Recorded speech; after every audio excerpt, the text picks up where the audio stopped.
Buenas tardes, queridos amigos y hermanos en Jesucristo. Nos encontramos un sábado más aprovechando la tecnología y esta maravillosa oportunidad, libertad que Dios nos concede a todos de poder escudriñar las Escrituras. Este día santo, un sábado más, una oportunidad para aprender precisamente lo que se diferencia o cómo se diferencia lo santo de lo profano, acercándonos a una fiesta de la cristiandad analizándola a través de las Escrituras.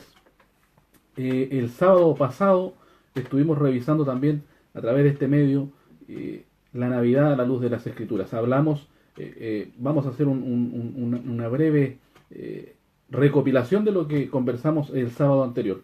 Hablamos de cómo la fe, nuestra fe, de la que habla Hebreos 11:1, no puede ser un sometimiento de nuestras convicciones lisa y llanamente a todo lo que las congregaciones dicen, citando la frase de Juan Calvino. Hablamos también de cómo el pueblo de Dios a través de toda la historia ha ido pereciendo precisamente por falta de sabiduría, por falta de conocimiento, y cómo aquello se traduce en el olvido de la ley de Dios. Por consiguiente, como producto de ese olvido nuestro, de la ley de Dios también, se olvida Dios de nosotros y de nuestros hijos. Oseas 4:6. Hablamos de cómo Dios llama a través de su ley. Recordemos, la ley de Dios se concentra específicamente en los 5 primeros libros de Dios, perdón, de la Biblia, el Pentateuco, la Torá, las instrucciones. Hoy día las congregaciones le tienen miedo cuando hablamos de ley e inmediatamente nos tildan de legalistas, cuando en realidad no comprenden, no conocen el significado original de la palabra Torá, que significa instrucciones. ¿Qué es lo que buscan estas instrucciones de Dios para el pueblo? Buscan que nosotros recibamos el mejor de los consejos y podamos disfrutar de esta manera de la protección de nuestro Dios y avanzar en el proyecto de vida que Él tiene diseñado para nosotros, que lo que busca finalmente es la perfección, la santidad. Sin santidad nadie verá al Señor.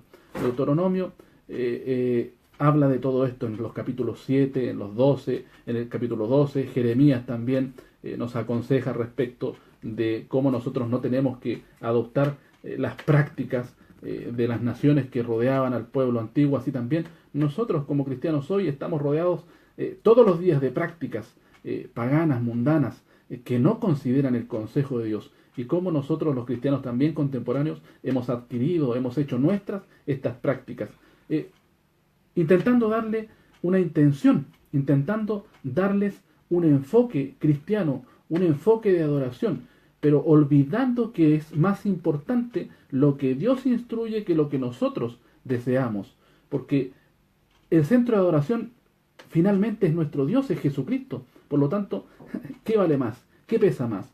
¿Lo que nosotros deseamos, lo que nosotros creemos que es santo, o lo que Dios establece como santo? Esas son preguntas que nosotros tenemos que acostumbrarnos a hacernos. Ezequiel 22 hablaba de cómo los sacerdotes han ido olvidando hacer o enseñar al pueblo de Dios la diferencia entre lo santo y lo profano. Dimos ejemplos en el video anterior de cómo hombres también ofrecieron a Dios lo que ellos creyeron lo mejor. En Primera de Reyes 12:25 en adelante vimos cómo Jeroboam invitó al pueblo, ¿cierto?, a adorar en una fecha diseñada de su corazón, nacida de su corazón y no obtenida desde el diseño divino. Vimos a Saulo en Hechos 8, 9, 22, cómo él perseguía a la iglesia primitiva y porque era lo que él pensaba, que era lo que estaba correcto, lo que nacía de su corazón, era su profunda convicción de que era lo correcto, pero no era el diseño divino.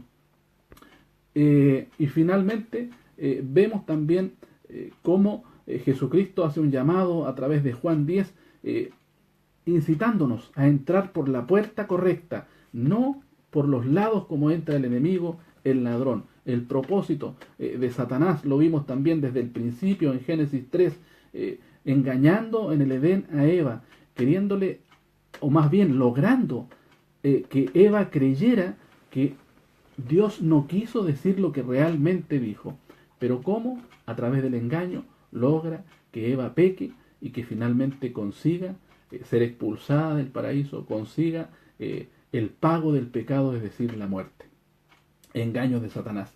Vimos cómo la Navidad está ligada a Nimrod, a Baal, en Génesis 10, donde se conecta, ¿cierto?, a Nimrod, descendiente de Noé, nieto, bisnieto de Noé, y desde allí vimos cómo aparece ligado este Nimrod a Baal, a Semiramis, a Astarot, a Istar, a Tamuz, y todos los dioses que en las distintas mitologías están denominados, están nombrados, relacionados al dios Sol, al renacimiento, a la fertilidad, y están íntimamente ligados al bíblico Nimrod y Semiramis.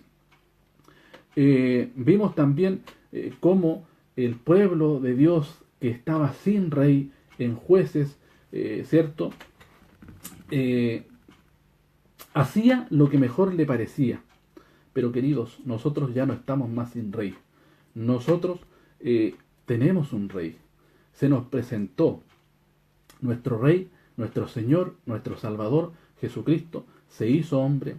La Torá viviente, le dicen los judíos, y de verdad es que es un reflejo fiel de la obediencia perfecta a todas las leyes de Dios. A Él es a quien nosotros tenemos que mirar y aprender de Él, a ofrecerle lo mejor a nuestro Padre Celestial, a ofrecerle, ojalá algún día, la perfección. Esa es nuestra meta, Jesucristo, la madurez espiritual. Vimos también en el video anterior los orígenes de la fiesta de Saturnalia, de la adoración al dios Sol, cómo se llegó a este 25 de diciembre. Y vamos a retomar, queridos, en Jueces 17:6, como dije antes, en estos días dice, no había rey en Israel, cada uno hacía lo que mejor le parecía. Jueces 21:25 dice, en estos días no había rey en Israel, cada uno hacía lo recto delante de sus ojos. Y así es como nosotros llegamos a la actualidad, volviendo cíclicamente al mismo punto, donde cada uno está haciendo lo que mejor le parece delante de su propio parecer, no considerando el consejo de Dios. ¿Y qué nos dice Pedro? Primera de Pedro 2:9 dice que nosotros somos linaje escogido, real sacerdocio, gente santa, pueblo adquirido. ¿Para qué? Para que anunciemos las virtudes de aquel que nos llamó de las tinieblas, nos sacó allí de la oscuridad, de la ignorancia, a su luz admirable. No a imitar las costumbres de las naciones que nos rodean. Continuamos entonces con la revisión de la Navidad, de todo lo que involucra a la luz del conocimiento que tenemos de la idolatría, y también la vamos a traer a la luz de las Escrituras. En Babilonia, entonces retomemos, era Semiramis y Tamuz. En Fenicia era Astarot y Baal. En Egipto era Isis y Horus. En Grecia era Afrodita y Eros. En Roma era Eros y Cupido. En India es Devaki y Krishna. En Roma actual es María y Jesucristo. Así es como mezclamos la adoración también en la iglesia actual, contemporánea, católica, romana, de la adoración a la madre y al hijo.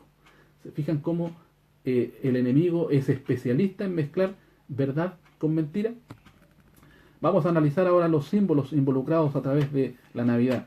La estrella del árbol de Navidad, que hoy nos dicen que representa la estrella de Belén, en realidad es el disco del sol. La estrella de 8 puntas es su antecesora. Esta se ubicaba en los obeliscos o en los árboles perennes.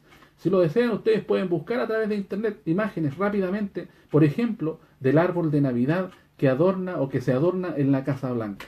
Y verán cómo en la punta lleva una estrella de 8 puntas. Es decir, el disco del sol camuflado como una estrella. Y miren qué curioso, Istar está ligada a esa estrella de 8 puntas. Existe evidencia arqueológica que lo respalda y que ustedes pueden buscar rápidamente. Queridos, si no fundamentemos en lo importante que es lo que nosotros creemos que es correcto. Fundamentemos nuestras creencias profundamente en las Escrituras. Ese es el llamado de Cristo. El cumpleaños de Tamuz era el primer día del año cuando el sol renace, en el solsticio de verano para nosotros, es decir, el 25 de diciembre, que originalmente era el 21 de diciembre. Este ajuste de fechas, lo conversamos en el video anterior, fue realizado por el Papa Julio en el año 350 después de Cristo. El cambio del calendario juliano entonces es el que produce este cambio de fechas, como la conocemos actualmente. Tamuz era hijo de su padre Baal, al igual que Jesucristo es el hijo de Jehová, de los ejércitos, nuestro Dios, el Dios de Abraham, Isaac y Jacob, el Dios de Israel, nuestro Dios. Así es como se ha ido mezclando verdad con mentira. Así es como la Iglesia Católica Romana cambió también el día domingo de adoración, cuando los paganos adoraban al Dios Sol, por nuestro sábado santo, este santo establecido en la Escritura para adorar a nuestro Dios. Un día santo mezclado con uno pagano. Un nacimiento pagano mezclado con el nacimiento de nuestro Señor Jesucristo, que además no es mencionado jamás a lo largo y ancho de la Escritura en esta fecha. Queridos, el enemigo es experto, insisto, en mezclar verdad con mentira. Vamos a ver desde dónde sale el famoso Papá Noel, Santa Claus, el viejo Nick, cómo se le conozca en las diferentes culturas.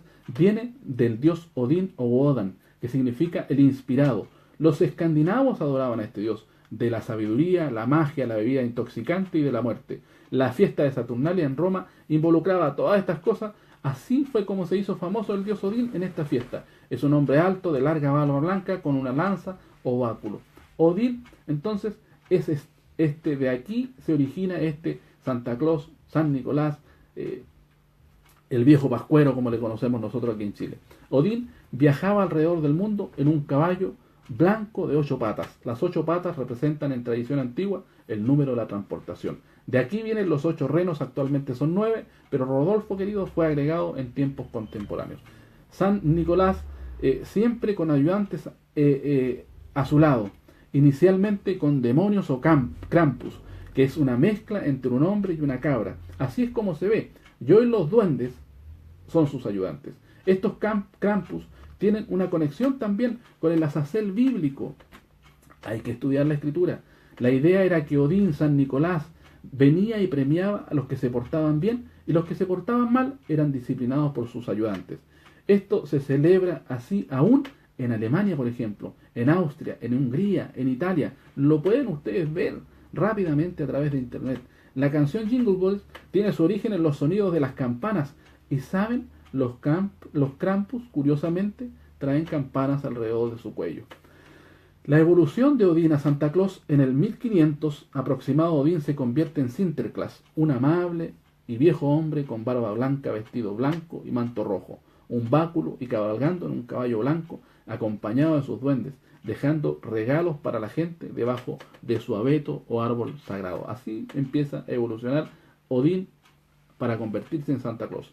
En el año 1600 apareció un actor que personificó al diablo en la obra La historia de los duendes, o Hobgoblin, cuyo autor es Alan Wright. El autor es quien revela que Robin era el apodo medieval para el diablo, y la risa peculiar era el famoso, adivinen, ho, ho, ho, ho. El actor era Robin Goodfellow. Para 1700, un holandés emigró a Norteamérica y trajo con él a Sinterklaas, y en el inglés se transformó en Santa Claus. En 1930, un diseñador de Coca-Cola estaba tratando de conseguir que la gente comprara la bebida en invierno. Así que tomaron los colores de la compañía, rojo y blanco, el cuento de Sinterklaas, y de allí salió el Santa Claus moderno, sus duendes y renos contemporáneos. En 1970, el Segundo Concilio Vaticano declaró que ningún obispo católico romano que se llamara Nicolás o San Nicolás existió jamás. También confesó que las leyes atribuidas a este santo no tenían ningún origen cristiano y que probablemente vinieron de tradiciones paganas. Así fue como le sacaron el piso a San Nicolás. La leyenda de Santa Claus, que baja por la chimenea, tiene su origen en una leyenda nórdica que cuenta que la diosa Herta entraba a las casas por la chimenea y traía buena suerte al hogar. Los druidas dejaban dulces de leche y pasteles para pacificar a este dios que entraba por sus casas a través del fuego de la chimenea. De ahí viene la idea contemporánea de la leche y las galletas de Navidad para Santa Claus. Vamos a ver semejanzas entre Jesús. Jesús, quien trae la salvación, que nos ofrece la salvación, y Santa Claus, u Odín, quien también salva. Segunda de Corintios 11:13, Dice lo siguiente: son falsos profetas, obreros fraudulentos, transfigurándose en apóstoles de Jesucristo. Y no es maravilla, dice esto, porque el mismo Satanás se transfigura en ángel de luz. Queridos, no seamos necios, no seamos ignorantes de todo aquello que la Escritura revela, de cómo Satanás se transforma, se viste en un ángel de luz. Miren, las semejanzas, vamos viendo las semejanzas. No tiene principio ni fin, Santa Claus. Lo mismo que dice Apocalipsis 1.8 de Jesucristo. Tiene su propio espíritu eterno, el espíritu de la Navidad. Nuestro Señor tiene el espíritu eterno de nuestro Dios. Lo sabe todo, también como nuestro Señor Jesucristo. Escribe nombres en un libro, como nuestro Señor, también como nuestro Dios en el libro de la vida. Su cabello es blanco como la nieve, tal como Apocalipsis 1.14 nos dice que Jesucristo tiene el cabello blanco. También ama a los niños, lo mismo que Jesucristo ama a los niños.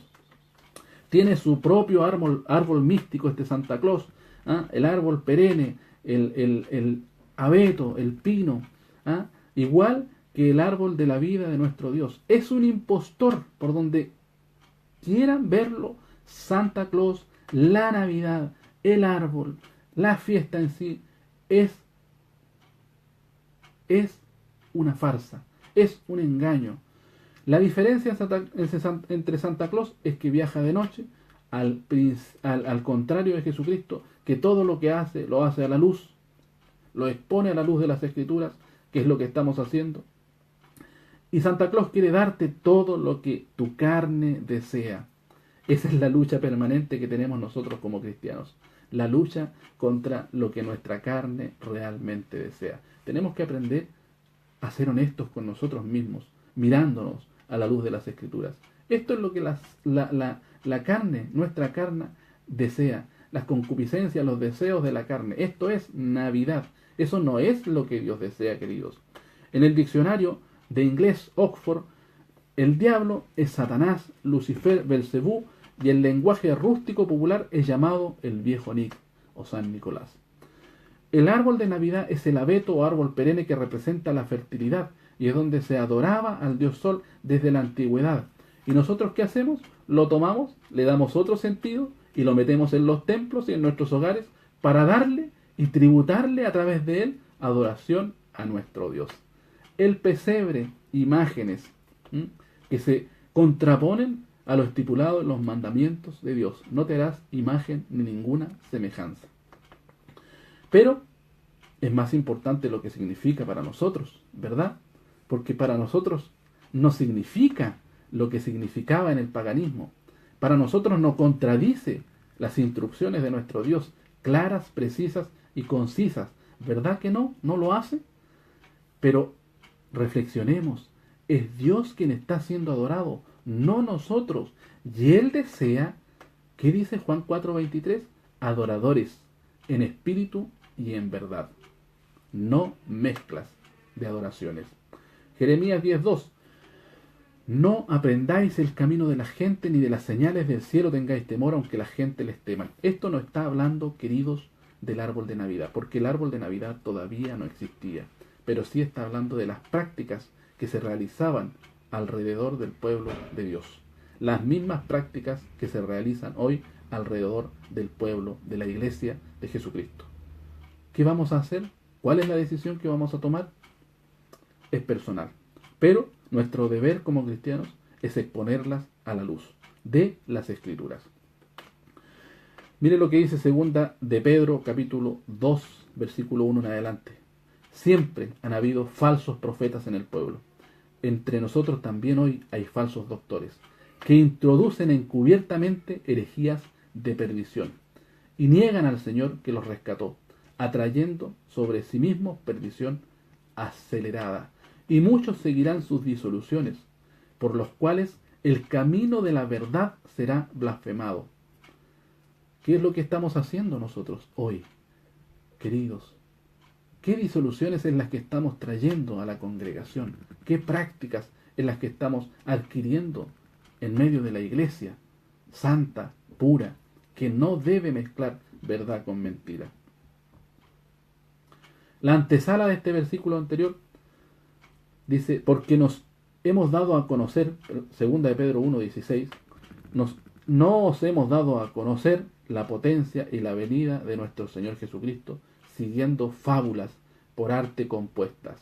No, así no es como se presentó nuestro Señor Jesucristo, a través de fábulas compuestas, sino ante nuestros propios ojos hemos visto su majestad, porque él había recibido de Dios Padre honra y gloria, cuando una tal voz fue a él enviada de la magnífica gloria: este es el amado Hijo mío, en el cual yo me he agradado. Y nosotros oímos esta voz, los testigos, cuando estábamos juntamente con él en el monte santo. Por lo tanto, dice Pedro, tenemos la palabra profética más permanente, a la cual hacéis bien de estar atentos, como a una antorcha que alumbra en lugar oscuro hasta que el día esclarezca y el lucero de la mañana salga en vuestros corazones.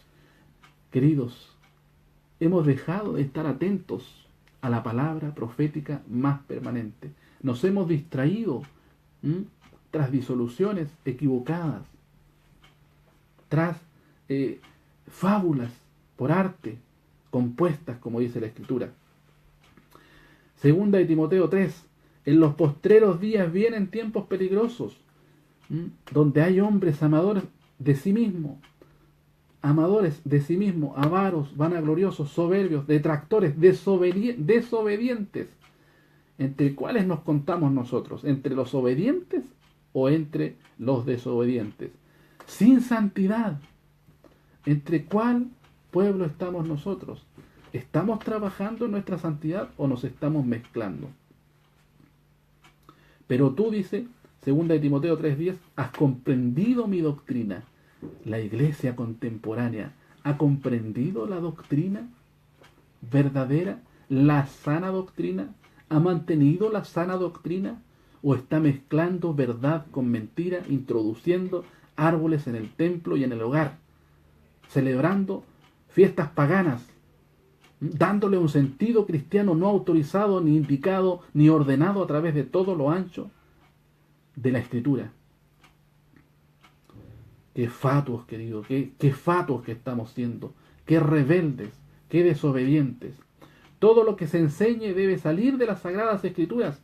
Efesios 2, 19, 20 dice que somos edificados sobre el fundamento de los apóstoles y profetas, siendo la principal piedra del ángulo Jesucristo mismo. Y Jesucristo mismo no anduvo tras fábulas de hombres, no mezcló verdad con mentira. Primera de Samuel 15, 22 nos recuerda y nos hace reflexionar: ¿tiene Jehová tanto contentamiento con los holocaustos y víctimas como en obedecer a su palabra? ¿Es para él realmente importante lo que nosotros queremos ofrecerle? ¿O es más importante la obediencia? Reflexionemos en la Escritura. Juan 10:9, Jesucristo, Él es la puerta, y por Él es que tenemos que entrar, por su doctrina. El ladrón, dice, no vino a otra cosa sino para hurtar, matar y destruir. Y eso es lo que hace a través de esas fábulas. Pero Juan 16:11, el príncipe de este mundo, con todas sus enseñanzas mezcladas de verdad con mentira, queridos, ya está reservado para el juicio.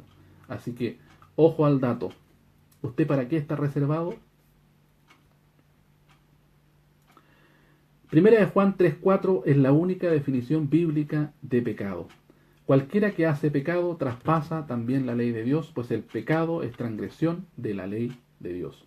Queridos, hoy olvidamos la ley de Dios. Hoy, seamos honestos, estamos dejando la ley de Dios de lado para hacer lo que nos parece agradable desde nuestra perspectiva, no analizándolo claramente a la luz de las Escrituras.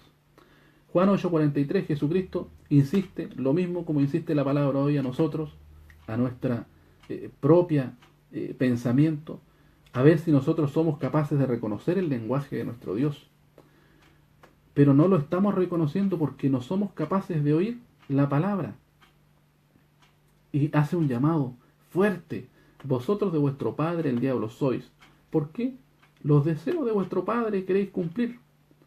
Y él ha sido homicida desde el principio. Ese es su único objetivo, conducirnos a la mentira, al engaño, para destruirnos, para que seamos destruidos juntamente con él. Cuando en él dice no hay verdad, cuando habla mentira, es lo que sale de él. Todo esto es mentira, es engaño, falacia, porque es mentiroso y el padre de la mentira.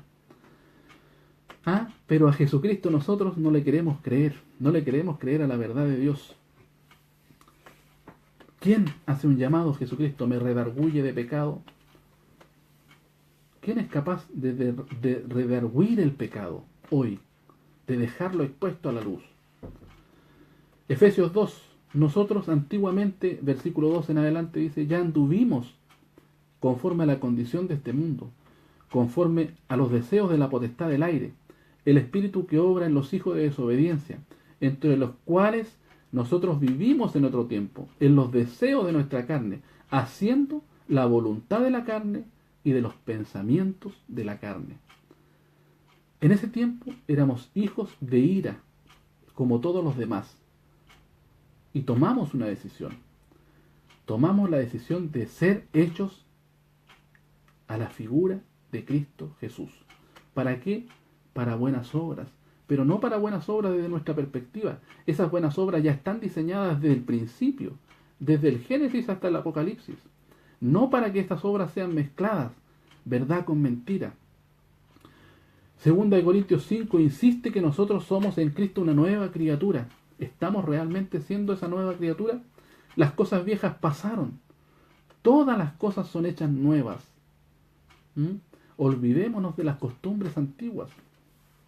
El llamado de Efesios 4:24 es a vestirnos del nuevo hombre que es criado conforme a Dios en justicia de Dios, en la ley de Dios y en santidad de verdad. La verdad es la que nos santifica, no nuestros pensamientos. Y dice Pedro en 1 de Pedro 2, versículo 2, que nosotros debemos desear como recién nacidos la leche espiritual, sin engaños, sin mixturas, sin mezclas de verdad con mentira. Efesios 5, 8 es un llamado a que nosotros andemos como hijos de luz, aprobando lo que es agradable al Señor, y que no tengamos comunión con las obras infructuosas de las tinieblas, sino antes bien redarguidlas. Redarguid significa, queridos, replicar el argumento que usa las tinieblas, la mentira y el engaño, replicarlo con el argumento bíblico. Eso es lo que estamos haciendo hoy, redarguyendo la mentira con la verdad bíblica. Es amonestar, redarguir. La raíz de la palabra redarguir es prueba, convicción. Se trata de presentar evidencia o prueba. Una forma de la palabra significa refutar o amonestar. Yo les he estado presentando evidencia cultural de prácticas equivocadas y evidencia bíblica de cómo Dios desde el principio insiste en que nosotros no nos mezclemos con estas prácticas. Por tanto, dice, no seáis imprudentes, sino entendidos de cuál es la voluntad de Dios. Efesios 5, 17. Primera de Corintios, capítulo 10, versículo 6. Estas cosas, todas las cosas que aparecen en la Escritura, antiguamente, están escritas para que nosotros no cometamos los mismos errores. Estas cosas fueron figura para que nosotros no codiciemos las cosas malas ni hagamos las mismas prácticas equivocadas, ni seamos honradores de ídolos, como algunos de ellos según está escrito. Sentóse el pueblo a comer y a beber y se levantaron a jugar, para que no forniquemos como algunos de ellos fornicaron y cayeron en un día 23.000. Eso lo pueden ver ustedes en Números 25, 1 al 9. Una amonestación, queridos, es una advertencia que se hace para que alguien corrija su conducta.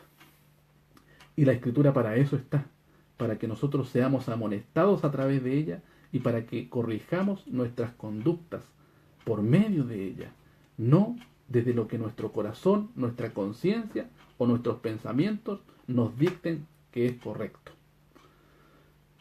Nuestros pensamientos están muy lejos de los pensamientos de Dios. Santiago 4:4, adúlteros y adúlteras, ¿no sabéis que la amistad del mundo es enemistad con Dios? Insiste Santiago en la no mezcla. Ezequiel 20, versículo 28, sobre todo árbol espeso, claramente no está hablando del árbol de la Navidad, todavía no existía esta práctica, queridos, pero es la práctica en sí. Sobre todo árbol espeso sacrificaron sus víctimas, y allí presentaron la irritación de sus ofrendas, allí pusieron también el olor de su suavidad, y allí derramaron sus libaciones. No os contaminéis, dice Ezequiel, vosotros a la manera de vuestros padres, ni forniquéis tras sus abominaciones. Me parece una historia muy conocida. Y vosotros, oh casa de Israel, versículo 39 de Ezequiel 20, así ha dicho el Señor Jehová, andad cada uno tras sus ídolos y servidles, pues que a mí no me obedecéis. ¿Nosotros estamos obedeciendo realmente a Dios o estamos yendo sobre nuestros propios ídolos, sobre nuestros propios deseos? Y no profanéis más mi santo nombre con vuestras ofrendas y con vuestros ídolos. Versículo 43 del mismo capítulo de Ezequiel 20. Allí os acordaréis de vuestros caminos y de todos vuestros hechos en que os contaminasteis. Nosotros estamos llamados a ser un pueblo santo, un pueblo puro.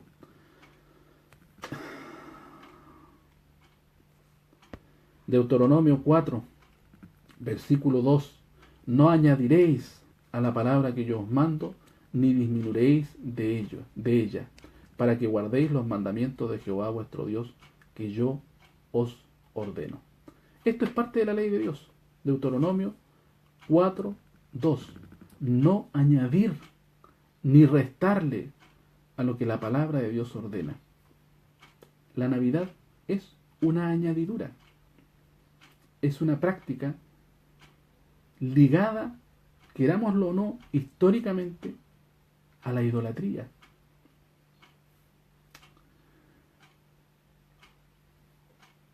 Éxodo 20, versículo 4, prohibía hacerse imágenes, semejanzas de cualquier cosa.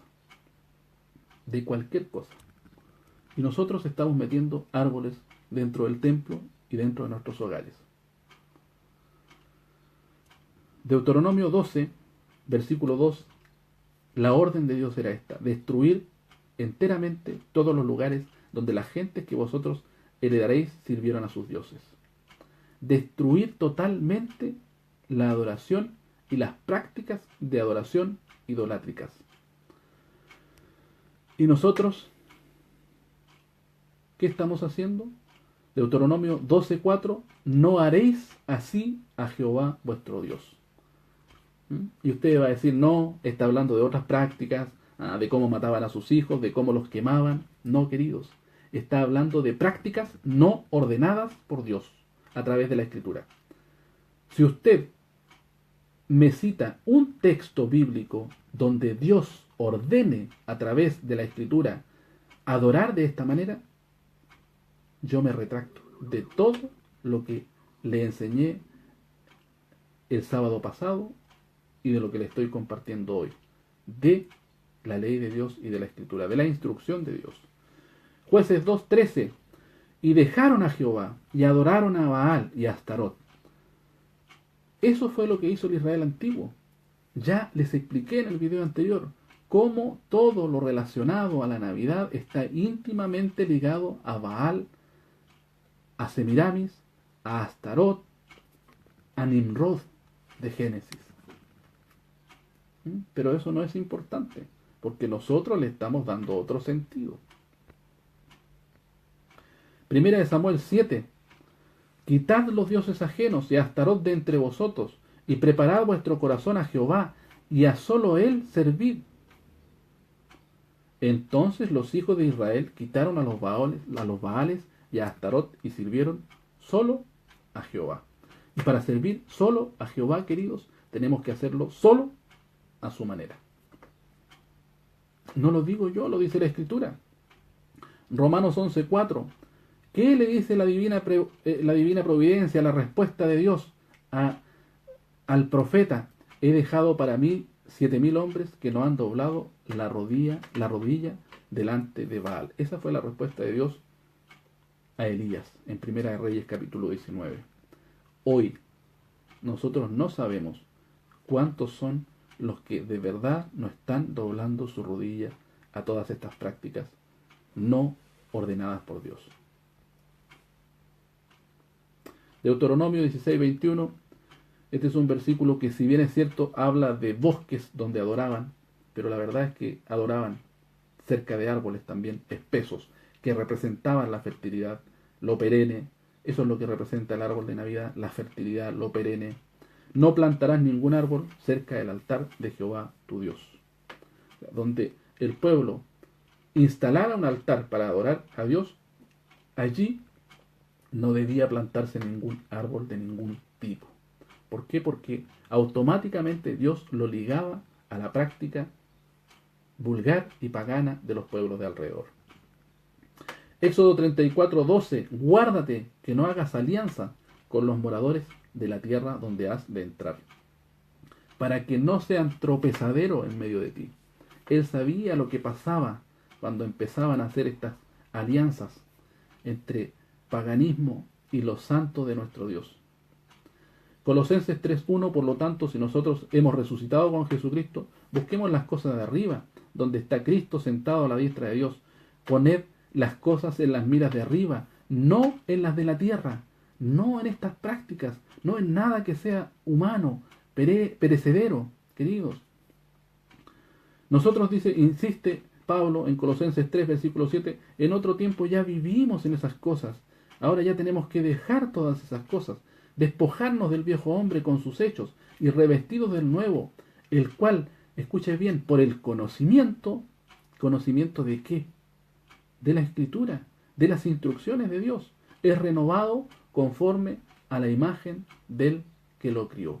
La única forma que nosotros podamos alcanzar la imagen de nuestro Señor Jesucristo es apegándonos estrictamente a las instrucciones de Dios. Jesús no está interesado de ninguna manera en que se celebre el día de su nacimiento, sino el de su muerte, de su resurrección. Esto es lo fundamental e importante para nuestra salvación. Ahí radica la base del nuevo pacto. Segunda de Corintios 4:3.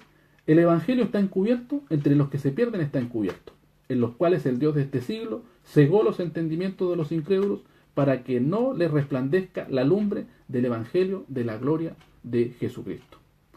Dice versículo 10 de 2 de Corintios 4, llevando siempre por todas partes la muerte de Jesucristo en el cuerpo. Exalta una y otra vez el Evangelio, la muerte y la resurrección de nuestro Señor Jesucristo. Aquello es el centro, la importancia, la relevancia de la venida de Jesucristo a la tierra. Tanto es así que hasta el día de hoy nadie ha podido comprobar a ciencia cierta, con hechos irrefutables, el día exacto del nacimiento de nuestro Señor Jesucristo. Por alguna razón, curiosamente, nuestro Dios lo ocultó.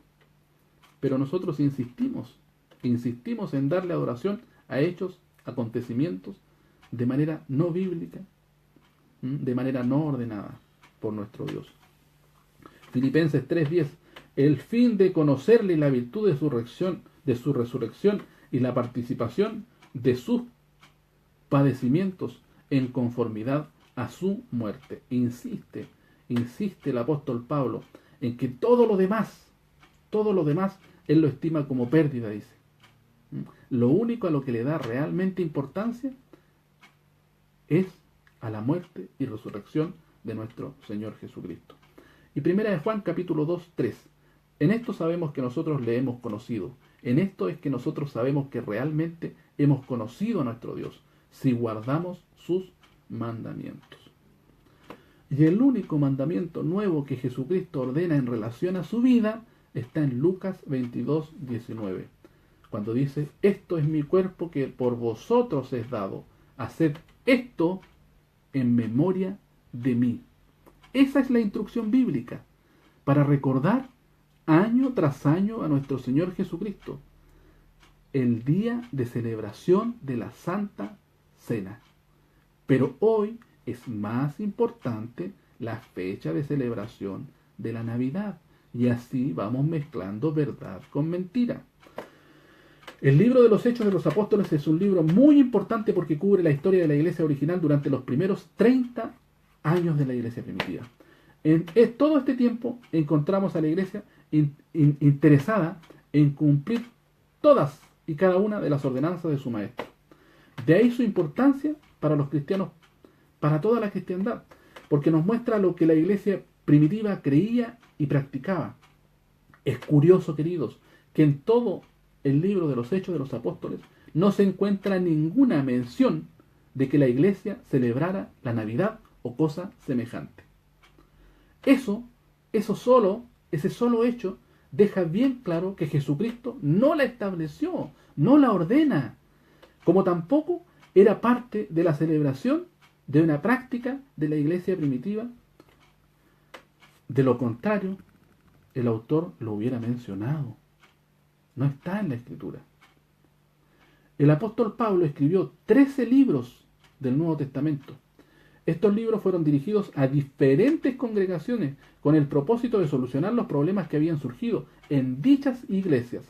En ellos se tratan distintos tipos de problemas matrimoniales, entre hermanos, adulterios, el surgimiento de herejías, el uso de los dones del Espíritu Santo, en fin, todos los libros o cartas del apóstol Pablo nos enseñan a cómo tratar y solucionar los problemas de la iglesia. En los escritos del apóstol Pablo se hace alusión a las diferentes fiestas o ceremonias que la iglesia celebraba en el primer siglo de nuestra era. Lo sorprendente es esto, queridos, que en esos escritos no se encuentra en ninguna parte una cita bíblica que haga referencia a la celebración de la Navidad. Y eso es contundente, eso es rotundo. De esta manera queda claro que la iglesia no debe, o no debería al menos, celebrar la Navidad, por la sencilla razón de que la Biblia no lo enseña ni lo establece en ninguna forma, en ninguna parte o de ninguna manera. La iglesia celebraba el bautismo, la Santa Cena, para conmemorar la muerte y la resurrección del Señor.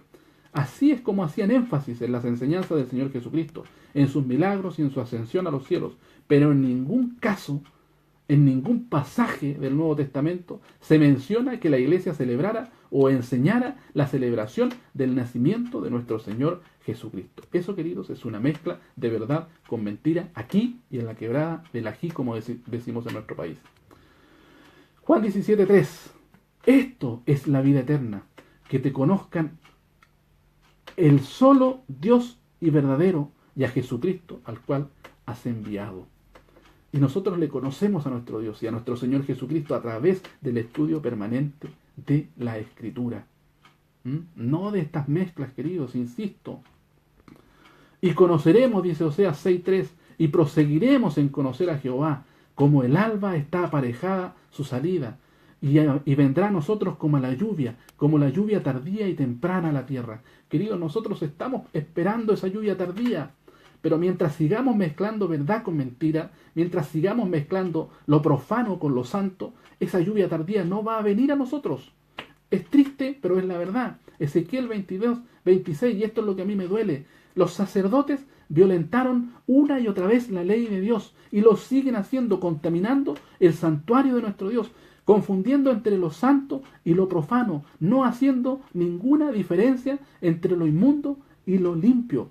La mezcla, queridos, con esto voy a terminar, la mezcla de lo escritural con lo pagano es lo que la Escritura llama inmundo.